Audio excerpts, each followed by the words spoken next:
좀 긍정적으로 보시면 혹시 있나요? 너무 부정적인 것만 제가 기준이 오빠가 긍정적인 것 같은데 아닌가? 이게 근데 이 책이 좋은 게 중립을 맞추려고 긍정적인 의견들을 좀 드리는 거예요. 이 책이 좋은 게 근데 여기 나오는 지표들에 대해서 알고 있어야지. 그 경화가 그 접혀 있어. 네가 적은 거야? 제가 적었어요. 아, 네. 그 어떻게 보면은 투자라는 게 센티멘탈이잖아요. 근데 이런 지표들이 딱 대두가 되면은 센티멘탈이 안겨져서 단기적으로는 빠져요. 근데 우리가 진짜 가치 투자라고 이렇게 장투하는 사람들이라서 그럴 때 우리가 더 사느냐, 떨어지는 칼날을 붙잡는 사람들이냐라고 하면은 진짜 쓸모가 없는 책인 건데 그게 아니라 다 대부분이 그냥 모멘텀 투자잖아요. 빠지면 팔고 오르면 사고. 대부분. 네, 그쵸. 그러면 진짜 알아야 되는 지표들인 것 같아요. 실제로 장단기 금리차 역전되었다고 했을 때 주가 많이 빠졌었고. 그렇지. 요 책은 어떻게 보면 외부 환경만 다루는 거잖아. 네, 그 네, 자체 네. 기업의 어떤 내재적 요소를 그렇죠. 다루는 네. 그래서 그런 센티멘탈들을 알아야지 그 매크로한 투자 환경에 대한 맞아. 추이는 보니까 우리가 매매 타이밍이라는 걸 잡을 때 꼭 알고 있어야 되는 내용들은 맞아요. 맞아. 다만 그거에 대해서 비트로 생각했을 때 기회를 찾을 수 있으니까 책이 조금 부족할 수도 있다라는 거지. 알아야만 투자할 수 있다. 이 정도면은 말 잘한 거 아니에요?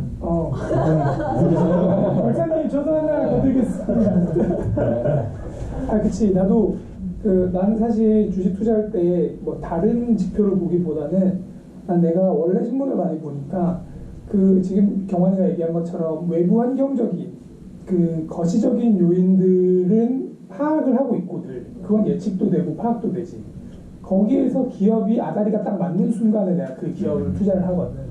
근데 그 기업이 그럼 아다리가 맞냐 안 맞냐를 확신하려면 결국 내가 일하는 산업이어야 되거나 아니면 내가 일하고 있는 기업이어야 되거나 내가 둘 중에 하나밖에 못해서 난 사실 투자의 폭이 되게 좁거든. 지금 경환이가 얘기하는 의미에서 나는 그런 거시적인 시그널을 보는 데는 어느 정도 이 정도 중요한 시그널이구나. 그러니까 이걸 맹신한다기보다 이 정도 시그널들이 내가 좀 두루두루 봐야 될 시그널이구나 이렇게 보면 좋을 것 같아. 저는 이제 사실 약간 정말 어떻게 투자할 때 어떤 지표를 봐야 할지 모르고 그런 사람들한테는 이 책이 좋을 수 있지만 저는 좀 실망을 했던 게 또 추천이 맞아. 왜냐면 안 보고 투자했어. 왜냐면 2020년 뭐 경제 위기다 뭐 이런 책들 지금 많거든요 시중에. 근데 내용 보면 다 똑같아요. 맞아요. 다 장단기 금리차 얘기하고 있고 거기서 벗어나지 부채 비율 않았어요, 얘기하고 지금. 있고 뭐 그냥 제시한 지표가 다 똑같아. 천편일률적이라서 저는 그걸 넘어서 뭔가 있을 줄 알았어요. 예를 들면 시나리오별로 베이스, 포지티브, 네거티브 이렇게 해서 게다가 이제 센티멘탈적인 부분까지 약간 심리적인 부분까지 더해서 좀 제시를 한다던가 그러면은 조금 더 심도 있는 그런 책이 좋지 않았을까. 2020년에 부의 지역 변동이 일어난다 안 일어난다? 뭐라고? 위기 안 온다? 부의 지역 아니 변동. 왜냐하면 이 친구가 쓴 글에 근거해도 2020년에는 안 와. 왜냐하면 이 친구도 모든 걸 2020년 기준으로 썼지만 아니야 2020년 기준으로 썼지만 트럼프가 경기 부양책에 적극적으로 나설 경우에 연준이랑 합을 맞춰서 계속 재정 완화 정책을 이어갈 경우에 그게 1, 2년 뒤로 밀린다라고 썼어. 근데 지금 그런 상황이야. 그렇기 때문에 이 친구가 예측하는 시기는 2021 부의 지각 변동 1, 2부 2일부로 두 편으로 2021 지각 변동 부의 지각 변동. 왜냐하면은 트럼프가 지금 2020년 11월에 이제 미국 대선이 있는데 그치. 3월에는 그때까지는 부의 지각 변동이 일어나지 않는다고 봐야 돼. 경기 부양을 할 수밖에 없어요. 그래서 그때까지 안정권이고 사실 이 책에 근거해서 나도 이제 시기를 분석해봤어. 이 책에 근거해서만 그랬을 때 2021년 10월 이후가 돼야 돼.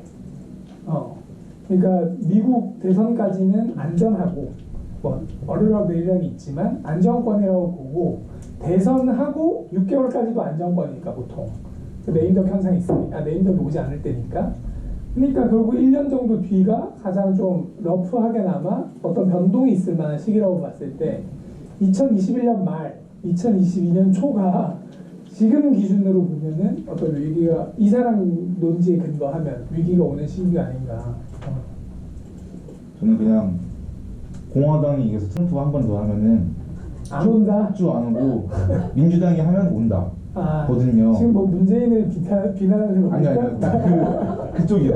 미국에서 그러니까 주로 하자는 게 뭐 구글을 쪼개야 된다, 애플을 쪼개야 된다 같이 해가지고 지금 혁신이 일어나는 애들을 쪼개려고 하고 있거든요. 그러니까 그게 지금 기계가 대체되고 하고 있으니까 이 부의 격차가 되게 커져서 미국에서 파퓰리즘이 일어나고 있는데, 그렇다고 하면은 민주당 입장에서는 차라리 나라 경제가 폭망하는 게 더 나을 수도 있어요. 그렇지. 그래야 그거 일으키는 과정에서 뭐지 민심도 없고 부의 증배가 일어나니까. 잘 얘기해야 됩니다. 이거. 그 폭망하는 타이밍이 민주당 정권이 잡았을 때는 아니잖아요. 민주당이 잡았을 때 폭망을 할 것 같다. 그러면 그게 그 모든 게 트럼프 아니지. 기식이 되는 거잖아요. 그 영찬이가 지금 굉장히 네. 잘 얘기해줬는데, 잡았을 때 서서히 망하게 해야 돼. 왜냐하면 마약 같은 거지. 국가에 의존하지 않으면 안 되게끔. 그런 포퓰리즘을 써야 되는 거니까 민주당이 정권을 잡았을 때 해야 되는 게 맞지. 저는 그거를 이렇게 생각했었어요. 거기서 바로 푹 꺼지면은 근데 안 되지. 공화당 때문이다. 아, 그래서 이거를 오히려? 살리는 게 우리 민주당이라서 대선 한 번 더 가져가자를 생각을 했던 거거든요.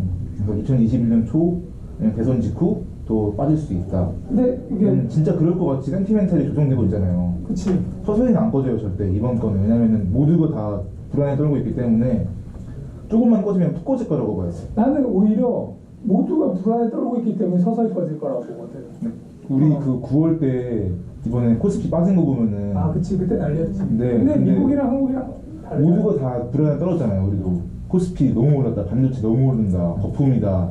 그래서 꺼지는 것처럼 미국은 더 꺼지지 않을까 하는 거거든요. 더 많은 사람들이 불안을 하니까. 그러면 거기서부터 민주당을 시작하는 거죠. 트럼프 완전히 짓밟고 다 잘라낸 다음에. 여기까지 이제 또 멀리 나갔으니까 다시 또 백투더 돌아오시죠. 베이직으로 돌아가면 네. 우리 성민이 영찬이 눈빛이 지금 살아있으니까 영찬이한테 먼저 의견을 한번 불러야겠다. 일단 저도 약간 성민이랑 지하철 타고 오다가 이 얘기 했었어요. 벌써? 내 차에서. 나는 벌써 소재를 고갈시켰단 말이야? 소설 고갈시킨 게 아니라, 그 솔직히 이런 책 별로 안 좋아하는데, 왜냐면 이게 미래 예측책이잖아요.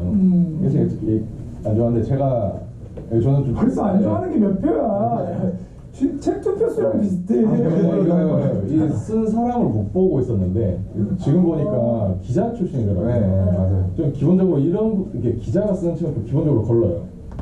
저는 왜냐 그러면 좀 이렇게 항상 좀 잘 들어. 그런 뜻은 아니고.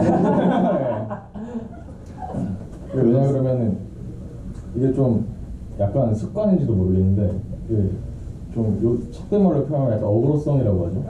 그래서 약간 재홍이가 말한 거랑 비슷한데, 그래서 크게 막 되게 깊이가 있게 느껴지지 않았어요. 이렇게 스키밍을 해도 얘가 무슨 말을 하려는지 다 알 수 있었어요, 사실. 그래서 기본적으로 언론을 별로 신뢰를 안 하지 않는.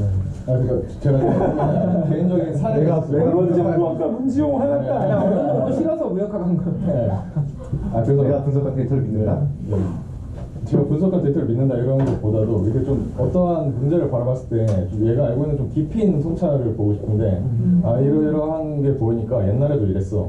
그러니까 지금도 이럴 가능성이 커. 약간 주로 보는 게 정제 방식이거든요, 이게. 다른 쪽에 다 있는데요.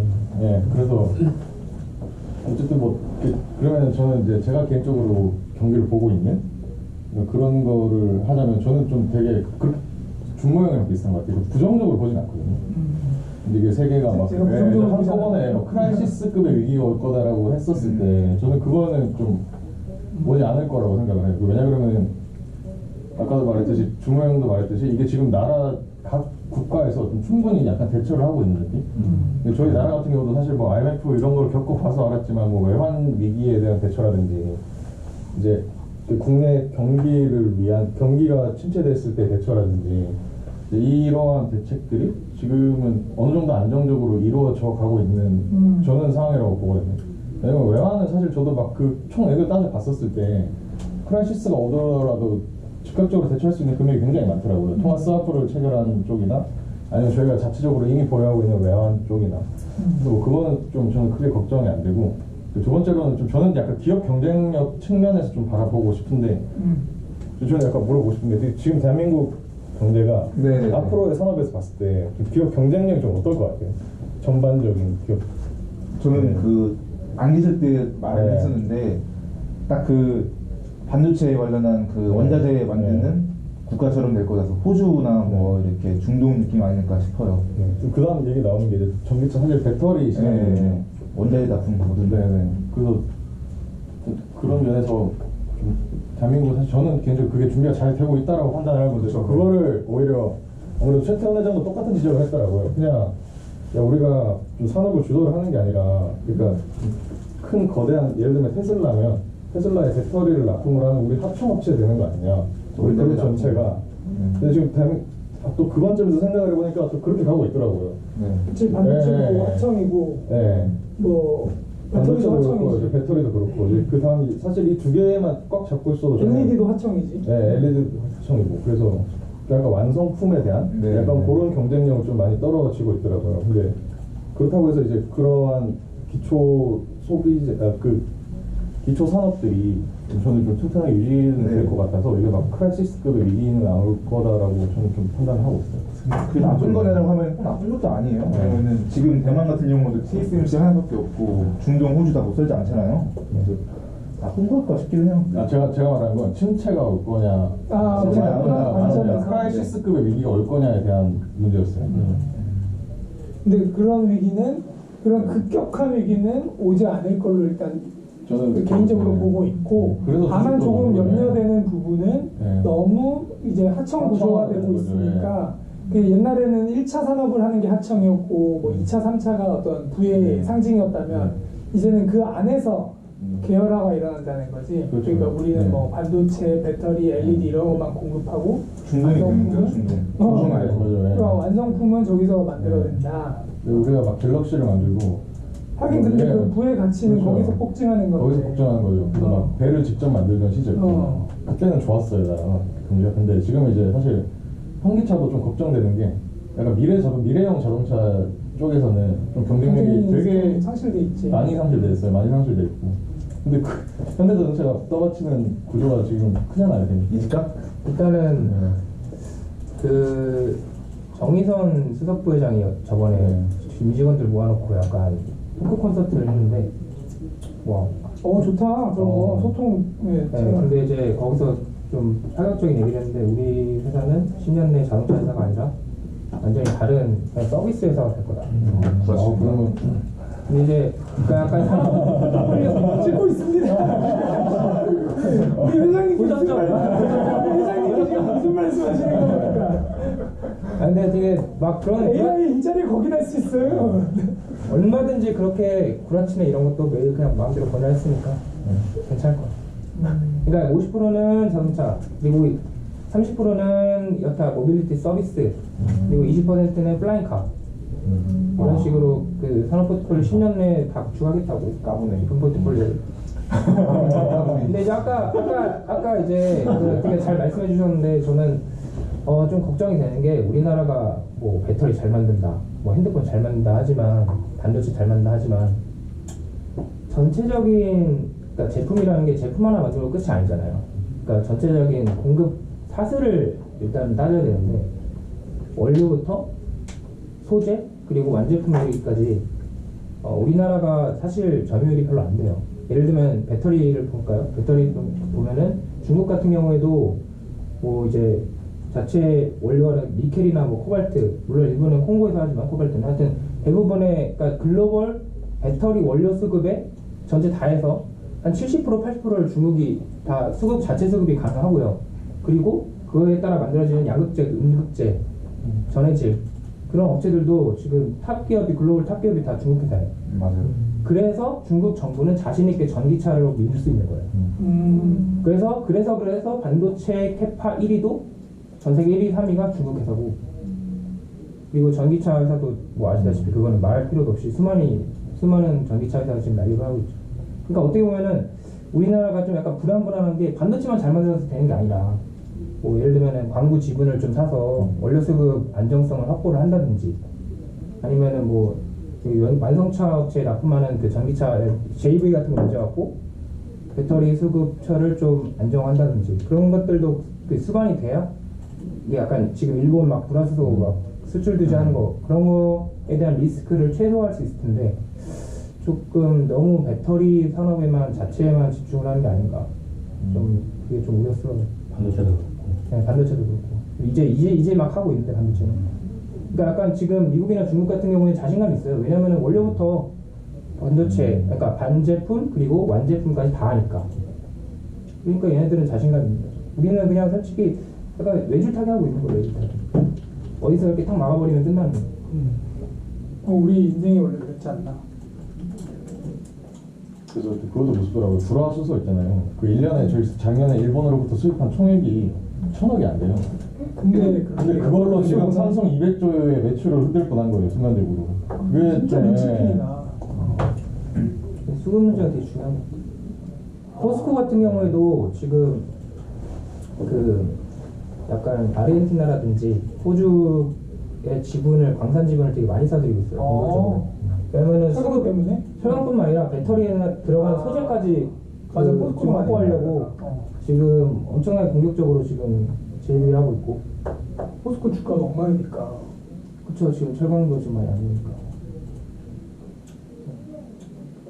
아니 공급 사슬 문제 측면에서 좀 시야를 넓혀서 생각을 하면은 좀 불안하지 않나. 공급 사슬 측면에서도 불안해 지금? 나는 지금 완성품 관련해서도 지금 불안하다고 그러니까 생각해. 완성품도 불안한데 지금 완성품이 만들어지려면 일단 공급 사슬이 안정이 돼요. 그러니까 나는 이제 공급 사슬 측면은 사실 내가 깊지 않으니까 너는 어떻게 보면은 어떤 공급 사슬 측면의 중심에 있잖아. 그 제철이라는 게 그렇잖아. 그런 의미에서도 많이 불안하구나. 나는 일단은 아까 그 영찬이가 얘기한 걸로 다시 돌아가 보면은 반도체, 배터리 결국에 우리가 지금 눈앞에 당장 보이는 거 경쟁력이 있을 수 있다라고 판단되는 범위까지 넓혔을 때 반도체랑 배터리, 전장산업 정도잖아. 나머지는 경쟁력이 없어. 그러니까 나머지라고 하면 어떤 거냐면 삼성에서 얘기한 걸로 기준은 5G 경쟁력이 있다고 보지 않아. 그리고 AI 절대 없지. 그리고 이 전장산업은 아까 내가 얘기했고 바이오랑 로봇이 남아있는데 로봇도 그렇다고 막 그렇게 경쟁력 있는 거 아니거든? 그럼 바이오 경쟁력 있냐면 그것도 아니야. 그랬을 때 그럼 전장산업밖에 안 남아. 전장이랑 5G랑 이렇게 엮여있는 거. 근데 그럼 얘네가 아까 얘기한 하청이 될 수도 있고 우리로 치면 만도 같은 애들이 이제 현대 밑에서 크는 애들. 그거 말고는 지금 사실 미래로 봤을 때 뭐가 없고 그냥 장기 불황은 당연히 반드시 온다고 나는 생각해. 이게 진짜 무서운 게 완성차체, 그러니까 테슬라 뭐 아니면은 뭐 약간 글로벌 선진국에 잘 나가는 완성품으로 만드는 기업들 있잖아요. 그 기업들은 지금은 한국이나 뭐 다른 데서 소재를 수입을 하지만 장기적으로는 자기네들도 가격 리스크라든지 수직 계열을 한다는 거지. 수직 계열화 형식으로 나갈 수밖에 없어요. 자기네들 그 이름에 소재 수급 회사를 개발을 한다든지 아니면 아예 세워갖고 법인을. 그래서 너네 그냥 보호무역주의로 간다는 거야. 네, 결국은 그럴 수밖에 없어요. 정부도 각국 정부도 그렇게 추진하려고 하고 있고. 지금 흐름이 그렇잖아. 지금 갑자기 무역을 다 끊어내니까 이게 불안해지니까 그 불안정함을 해소하기 위해서는 결국에 수직 계열화를 시켜야 되는 거잖아. 근데 그 수직 계열을 잘못하면 STX처럼 그냥 한 방에 가는 거지. 그렇죠. 그래서 중장기적으로 지금 아직은 이제 한국 같은 그런 소재 강국에서 수입을 하지만 중장기적으로는 이제 그런 방향으로 갈 수밖에 없다. 되게 아무튼 한국의 미래 어둡습니다. 굉장히 뭐지 외부 환경으로 보나 각 기업의 완성품 혹은 공급망으로 보나 그 공급 사슬 관점에서 보나 나라에 좋을 게 없는 상황입니다. 그래도 희망이라고 하면 전장 내가 봤을 때. 근데 저 지금 갑자기 그냥 방금 갑자기 드는 생각인데 너무 이제 부정적으로 생각을 하다 보니까 그러니까 옛날에는 이 문제가 없었나라는 생각이 들더라고요. 한국이 이제 산업화를 쫙 일어나가면서 2000년대 초반 때까지 생각해보면 그때도 사실 우리나라는 원료는 다 수입하고 있던 나라였고 그때는 오히려 또 완성품은 지금보다 훨씬 더 많이 만들던 시절이거든. 그때는 전자기기부터 시작해서 뭐 조선, 자동차, 대한민국을 대표적으로 이끌던 산업들이 전부 다 원료 없이 저희가 시작한 거예요. 다. 그게 다 이제 세계적인 경쟁력을 갖춘 상태가 됐었고. 근데 이제 그 부분을 이제 내가 좀 반론을 하자면 그거는 이제 또 다른 문제인데 그건 이제 패러다임의 변화로 봐야 되는 거지. 이제 전통 제조업에서 플랫폼 기업으로 바뀌는 그러니까 말하자면 서비스 산업이 중심. 여기서 얘기하는 서비스 산업은 유튜브, 넷플릭스, 이런 카카오톡 이런 게 다 서비스 산업이니까 요걸로 넘어오는 시점인데 결국 그때 우리가 얘기했던 것처럼 2019년에 부의 탑10이 다 그런 기업이잖아. 그런 걸로 넘어왔는데 우리는 여전히 여기 있는 거잖아. 그러니까 그렇죠. 과거에도 있었고 지금도 있지만 과거랑 그 바깥 패러다임이 달라진 게 문제인 거지. 그렇죠. 그 OTT나 글로벌 플랫폼 관련해 가지고는 다른 식으로도 볼 수 있는 게 지금 일본이 우리가 알다시피 되게 안 좋은 게 많잖아요. 그러면 안 망하는 이유가 내수 비율이 높아서 생각하거든요. 발생이 가능한 게. 근데 우리나라 딱 플랫폼 서비스가 지금 많이 뺏기고 있지만 그래도 자생 가능한 상황이잖아요.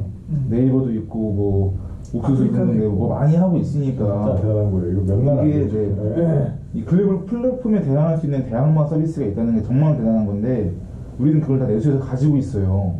그렇기 때문에 그런 다른 국가들만큼 이 플랫폼 서비스에 대한 리스크가 적을 수도 있다. 근데 그 플랫폼 서비스라는 게 사실 이게 양극화의 기본이잖아. 네, 어떻게 네. 보면 양극화의 대표적인 산물인데 평원수로 승부를 하는 거거든. 플랫폼 서비스라는 게. 우리가 카카오톡을 쓰는 이유도 모두가 쓰니까 그런 거잖아. 그렇죠. 근데 그게 네, 많이 건드렸어요. 그렇게 봤을 때 싸이월드가 단순간에 무너지진 않았어. 그러니까 페이스북이 그때도 네네네. 페이스북이란 걸 해? 이런 느낌이었는데 점차적으로 그냥 어느새 그냥 없어졌잖아. 그러니까 나는 약간 그러니까 우리가 대단하다고는 하지만 과연 그게 뭐 안전망 수준인가 하는 데 대한 의문이 있어. 지리학과라서 결국에 지리적 응집성이랑 관련된 건데 넷플릭스, 뭐 구글, 뭐 G마켓, G마켓이나 옥션 우리가 뭐 아마존 뭐 있으면 뭐 아마존 뭐 미국 거 가지고 모든 걸 다 사지는 않잖아요. 결국에 이 플랫폼 업체들이 하는 서비스라는 것도 다 그 로컬라이제이션 로컬라이제이션 하는데 우리나라는 로컬라이제이션 하기 어렵다는 거죠. 그러니까 어차피 이 마켓 안에 들어와가지고 쿠팡이 로컬라이제이션 있어서 아마존에 못 들어오는 것처럼. 싸워야 되는 거기 때문에. 근데 다른 그 나라에서 성공한 이유가 이 핵심 인력들이 많은 자본을 가지고 로컬라이제이션을 먼저 했기 때문에 자생할 수 없는 상황에서 했기 때문에 먹은 것 뿐이지 우리는 이미 자생하고 있기 때문에 내수가 확실하다. 그래서 우버가 있고 그랩이 있고 디디 출신이 있는 것처럼. 네. 그래서 이렇게 글로벌 플랫폼 업체가 문제가 될 것 같지는 않은데 다만 우리가 수출하는 입장에서 문제가 될 수도 있겠죠. 그렇지. 그러니까 결국에 경제 파이는 쪼그라든다고 보는 그렇죠. 거죠. 네. 그렇다고 부러지지는 않는다. 그러니까 부러지기에는 네. 너무 아직 우리가 강하잖아, 그대로. 그렇죠. 네. 그렇지만 비전으로 봤을 때는 여전히 없다. 암울하다 정도. 규모 자체가 그러면 지금 성민이 얘기를 못 들어본 거지? 미리미 얘기도 못 들어본 거. 다 거의 앞서서 거의 비슷해요. 앞서서 네, 얘기. 다 비슷해서. 저도 일단은 비슷한 얘기들을 해줬어요. 뭐 경제 위기가 갑자기 찾아올 것이다. 그리고 그런 시그널들이 있는데 시그널들은 과거 사례를 가지고 보다 보니까 책에 프롤로그 보면은 과거 사례를 보지 말고 미래 예측해야 된다 이런 얘기를 하더라고요. 이거 앞뒤가 안 맞는 개인적으로 생각을 했고 좋은 말만 갖다 붙여서 그런 거. 예. 그러네. 어제 얘기- 패턴으로는 얘기하다. 내일을 예측할 수 없다가 프롤로그 맨 처음 말이네. 해놓고 그 뒤에 얘기를 보면은 과거 사례들을 자꾸 얘기하고 수치들을 얘기하고 하는데 그걸 보호하겠다고 내가 자연과학이랑 사회과학까지 끄집어냈는데 이 사람아! 이게 좀 근데 결국에는 어차피 과거 사례를 볼 수밖에 없는 그치. 게 이거의 한계점인 것 같아요. 예. 그건 하고 이제 저는 이제 얘기 듣다가 재영이가 한 얘기가 그 노동 가능 인구 그거에 대해서 얘기를 해줬었어요. 15세부터 65세, 10세 이렇게 얘기를 해줬는데 그래서 전 계속 해외 사례는 어떤가 찾아보는데 아직까지 찾지 못했거든요. 근데 뭐 전직 지원 제도라고 있어요. 그게 이제 우리나라에서 뭐 의무화될 수도 있다 이런 여론이 계속 생기고 있거든요. 전직 지원 그게 제도라는 뭐냐면 이제 회사에서 은퇴하는 이제 직원들을 대상으로 다른 직업 기업을 알아봐 주는 거예요. HR 전문가입니다. 네, 그러다 보니까 이게 의무화 될 거라는 여론이 있는데 이게 실질적으로 저희 한국 사회 경험 규제는 아직 미지수예요. 그렇다 보니까 의무화되고 해야 된다는 여론이 있는 반면에 말 잘라서 미안한데 네. 그 약간 여기서 딱 들어가야 될 것 같아요. 그 비슷한 게 독일에 있는데 독일에서는 헤드헌터가 제안하는 일자리를 2번 이상 임금 때문에 혹은 어떤 이유 때문에 거절하면 더 이상 자격을 박탈시킨다 하더라고. 그러니까 사회적 보조기금이 안 나가는 자격이 되는 거야. 그러니까 그래서 이게 일자리가 어떻든 내가 받아들여야 돼. 구조를 만들어 놓고 제안을 하더라고. 전직해야 될 시기에. 오케이. 그래서 우리나라에도 적용할 수 있을까 그거를 좀 고민 중에 있어요. 저도 스스로 담당자로서도 뭐 할 수 있나. 국회로 가셔야 돼요. 저희 그냥 회사에. 아니야, 한 명만 가면 돼. 걔가 다 하면 돼. 걔가. 근데 이게 왜냐면은 이거에 말하듯이 언젠가는 이제 그런 것도 생산 가능도가 더 늘어나야 되고 그런 거 맞거든요. 나이가. 근데 언제 이제 적용하느냐 이게 사실 문제인 거예요. 근데 저희 같은 경우에는 어느 나라보다 전직 지원 제도가 빨리 도입될 거라고 저는 생각합니다. 진짜? 왜냐면 지금 너무 생산가능이고 빨리, 감소세 세계 최하 출산율이잖아요. 그렇지. 네, 그리고 생산 가능 인구도 감소세로 이미 돌아선 지 오래고 인구 감소도 몇 년 되면 시작되고. 그러면 일단 4차 산업혁명이 너무 기계가 빨리 되면은 그게 뭐 상쇄가 되겠지만 그게 그렇게 빨리 안 되면은 인력 감소 때문에 쓸 수밖에 없죠. 현실적으로 가능한지는 잘 모르겠어요. 그 이제 주변에 있는 외부 환경들은 그게 맞는데 이제 기업들은 준비가 되어 있느냐 좀 지금 당장은 좀 어렵지 않나 그렇게 생각을 하면서 인건비도 있죠. 인건비도 돈 많이 잽니다. 이거랑 되게 밀접한 질문을 예전에 빌 게이츠가 했었단 말이거든요. 이거 혹시 다 찬성하세요? 빌 게이츠가 로버스에 걷자고 했었잖아요. 2년 전인가? 로봇이요? 네, 그거 다 찬성하세요? 그 대신 로버스를 거두면 그 거둔 세금이 지금 말하는 것 같이 은퇴한 사람들한테 돌아가는 거잖아요. 결국에는 그러니까 기초적인 소득을 유지를 시켜주기 위해서. 그거는 네. 사실 기업의 이해관계랑 맞닿아 있어서 네. 그 로봇을 거둘 수 있는 로봇을 생산할 수 있는 기업이 굉장히 그 부를 거머쥐게 되는 상황이죠. 네네. 그렇기 때문에 함부로 그게 만약 표준화되지 않은 상태에서 함부로 얘기하기 좀 어려워. 왜냐하면 결국에 국가가 통치하는 세상이 아니라 그 기업이 통치하는 세상이 오는 거거든. 왜냐하면 내 밥을 누가 주느냐가 굉장히 중요하고 민감한 문제이기 때문에 노인들은 그럼 그 기업의 오너한테 종속될 수밖에 없어. 갑자기 견해가 궁금했었어요. 이게 되게 막 중매처럼 보는 시선이 지금은 되게 갑자기 이제 요즘에 올라오는 시선인 것 같아요. 옛날에는 물어봤었을 때 그 근거가 명확하잖아요. 야, 일자리는 없다. 이제 사무장에서 로봇들이 다 할 건데 그걸로 그냥 기초적인 소득을 보장을 받는 제도는 좋지 않냐. 근데 그땐 전부 다 거의 다 말했던 사람도 심지어 빌 게이츠였어서 여론 자체는 다 찬성이었어요. 그러니까 이거는 뭔가 파라다이스가 일 안 해도 그냥 로봇 관련 기업들 월요일에 나가서 하고 그냥 너희들만 주시고 이래 우리 놀게. 생각해보니까 그게 아니거든요. 그래서 요새 저도 되게 부정적으로 생각을 하거든요. 다른 사람들의 생각은 어떤지 좀 궁금해요. 나도 그냥 지금 즉흥적으로 든 네. 생각이 평소에 그걸 생각하는 사람은 아니야. 저 같은 경우에는 일단은 타임라인으로 나눠서 보면 좋겠다고 생각한 게 점차적 연장적으로. 단기적으로는 그러니까 중장기적으로는 저는 궁극적으로는 로봇에 최소한 비슷한 게라도 가야 된다. 도입될 수밖에 없다고 생각을 해요. 사회 안정 이런 걸 위해서. 근데 단기적으로는 어떤 국가도 로봇세를 먼저 도입할 거라고 생각은 안 하는데 일단은 이것도 경쟁이잖아요. 경쟁이 답보가 돼야 발전이 되는 거고 그러면은 지금 각국 간에 아직 로봇 자동화라든지 그런 것도 지금 발전해야 될 공간이 많이 남았는데 이미 로봇세를 딱 매겨버리면은 기업들은 뭐 발전할 일단 여력이 그러니까 의욕 자체가 없어지고 그러니까 아직까지는 뭐 일단 로봇세는 시기상조라고 봐요. 일단 발전을 위해서 그러지 않을 거예요. 저 같은 경우는 일단은 조금 이제 다시 돌아가면 지금 어쨌든 전반적으로 현재 우리나라 기업과 세계 경제에 대한 얘기들을 계속 주로 저희가 토론을 했었는데 여기서 빠진 내용만 하나 얘기를 하면 우리나라 이제 가계에 대한 부분들도 우리가 고민을 해봐야 될 문제라고 생각을 하거든요. 좀 더 작게. 네, 그러니까 지금 크게만 생각했지 좁게를 한 번도 우리가 들여다보진 않았던 것 같아요. 그래서 결과적으로 이런 위기가 왔을 때 지금 보면 얘기한 것들을 토대로 봤을 때 골자는 우리나라 기업들도 지금 실질적으로 크게 메리트가 없는 거야. 그렇잖아요. 대처를 잘 해요. 그러니까 기존에 우리가 맞았던 어떤 그런 것들이 있기 때문에 준비는 어느 정도 적절하게 잘 대처를 하고 있지만 이제 지금에서 문제가 되는 건 결국 중상층, 중상층의 문제는 없어도 하층에 대한 문제인 거잖아요. 가계부채. 이런 문제들에 대한 것도 우리가 한번 살펴볼 필요는 있을 것 같다는 생각을 이 책을 읽으면서 했었거든요. 그러니까 우리나라도 다시 뭐 경제 위기가 사이클이 와서 돌아온다라고 했을 때 기업에 문제가 없어, 국가에도 문제가 없고 외환 보유고도 충분히 적절히 대처를 해놨고 기업들도 어쨌든 현금자산 쌓아놓고 그런 위기가 왔을 때 할 수 있는 어떤 안전장치들을 다 마련한 상태라고 생각을 하거든요. 대행들은 충분히 준비가 돼 있다. 그러니까 거기에 대한 퀘스천을 한번 살펴봐야 될 것 같아요.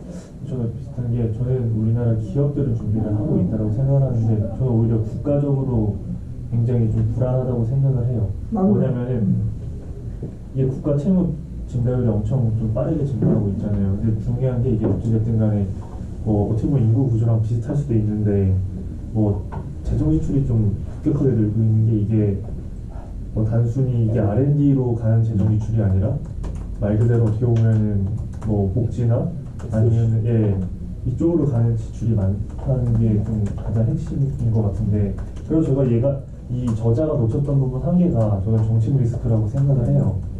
뭐냐면 저는 그래서 나는 그 부분을 살인 거라고 생각했어. 저는 그래서 최소한의 저는 그 경제학 용어 중에 하이퍼볼릭 할인율이라는 이론이 있거든요. 하이퍼볼릭 할인율이라는 게 뭐 들어보셨겠지만 지금 당장에 뭐 어떻게 보면은 너무 당연하잖아요. 벼락치기 같은 거 하는 것도 이게 어떻게 생각하면 하이퍼볼릭 할인율. 하이퍼볼릭 할인율. 예. 이라고 해서 뭐냐면 이게 미래에 대해서 쓸 돈에 대해서 지금 우리는 그렇게 중요하게 생각 안 할 수도 있어요. 미래 세대가 어떻게든 부담하겠지 하고서 재정 지출을 무한히 늘릴 수 있다는 게 가장 큰 위기인 것 같아요. 근데 이게 뭐 경제 주체도 마찬가지겠지만 이게 재정 지출을 많이 늘리다 보면 국가가 어쨌든 간에 세수 확보가 안 되면 마이너스가 계속 나는 부분이잖아요. 지금 그럼 이게 뭐 그 국채를 발행을 해서 그걸 메꾸긴 할 텐데 결국엔 그게 한계가 부딪힐 것 같긴 해요. 뭐냐면은 국가 신용등급 자체가 어떻게 보면 낮아지거나 이러면은 자금 회수가 그게 완전 진짜 이게 저희 IMF 때도 그렇지만 이게 일괄적으로 다 일어나거든요. 뭐 환율도 바로 높아지고 이 신용등급 낮아지는 순간 하나씩 오는 게 아니라 동시다발적으로 터서는 IMF 그랬잖아요. 이게 딱 낮아지는 순간 바로 뭐 외국 자본 다 이탈하고 그러면은 뭐 우리나라 또 그냥 원하는 그냥 방송을 시켰어. 그냥 완전히 원할 가치는 없어지고 하다 보니까 이게 지금 이 사람이 논의를 해야 될 건 어떻게 보면 지금 드러나고 있는 급격한 뭐 저는 재정 지출 그게 가장 큰 문제라고 생각해요. 만약에 위기가 온다라고 하면은 저도 위기가 온다라고 했을 때 이게 기업과 국가의 문제가 아니라 가계의 부채로 인해서 우리나라가 흔들릴 거지. 어쨌든 부채로 흔들릴 건데 가계다 기업 정부다. 저는 가계는 오히려 안정적으로 왜냐면은 전 세계 우리나라 중에서 LTV가 이렇게 낮은다는 사실 없어요. 대출 자체를 어떻게 보면은 지금 부동산 쪽에서 봤을 때는 우리나라의 중산층도 집을 사지 말아라고 하는 게 지금 어떻게 보면은 시그널이에요. 왜냐면은 LTV 40이면은 못 사지. 못 사요. 진짜 왜냐면은 지금 수준에서 집 사기 서울에서 40밖에 안 돼. 어딜 가든 거의 다 과열지고요. 지금 40. 서울은 거의 지도 보니까 이게 다 과열지구 아니에요? 네. 다. 조정 대상 지역이 다 가열지구. 경주도 그렇죠. 여기도 더 네. 요번에 뭐 조정 지역 일산은 빠지긴 다시 했지만 빨갱이 시대가 일어났다. 이렇게 측면에서 저는 가계부채가 되게 심각한 문제라고 생각했거든요. 우리 국내에서는. 그래가지고 이제 문제가 발생했을 때, 그러니까 우리나라가 자영업이 먹을 수 있는 파이가 100이라고 가정을 했을 때, 우리나라 자영업의 비중이 이제 100을 넘어선다라는 거지, 차지하고 있는 범위가. 그 파이를 나눠 먹을 수 있는 사람들이 이제 많은데 파이는 적은 거야. 그래가지고 이런 문제가 생겼을 때 가계로부터의 문제가 나서 나라가 좀 어려워질 거다. 왜냐면 어쨌든 나라를 받쳐서 역할을 해야 되는 게 아까도 이제 인력에 대한 문제고 내수 시장에 대한 문제. 우리가 내수가 되게 약하잖아요, 기본적으로. 그렇기 때문에 저는 더 이렇게 큰 문제가 될 거라고 생각을 했었거든요. 그래서 뭐 일단 총체적으로 한번 정리를 하면 사실 내가 가계부채를 생각할 때는 근데 가계부채는 기업이랑 떼놓을 수가 없기 때문에 그거를 이제 우리가 미리 이제 염려하기 이르다라고 난 조금 생각을 했어요. 미리 얘기 들을 때. 근데 정부 재정 지출은 나는 되게 이제 중요하다고 생각을 해. 그래서 그 부분은 우리가 왜냐하면 정부가 여기서도 나오지만 힘들수록 튼튼하다고 얘기하거든.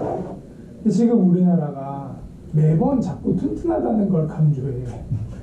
그래서 내가 봤을 때는 어떤 한계치에 점점 가까워지고 있지 않나 하는 점이 하나 있고, 또 다른 얘기로 이제 돌아가면은 그 아까 이렇게 뭐 얘기하려고 제조업이랑 뭐 그런 얘기를 했잖아. 우리나라가 수출 중심 국가인데도 수출에서도 제조업이 차지하는 비중이 높은 국가야.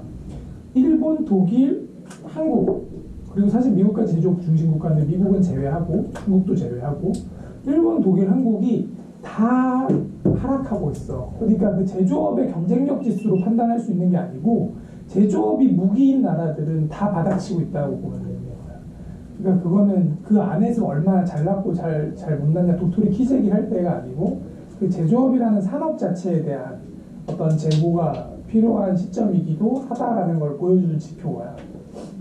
그리고 그 정도를 내가 얘기하려고 했고, 또 이제 듣다가 보니까 재밌었던 게, 그러니까 난 지금 내 차례여서 내 의견을 얘기하는 겁니다.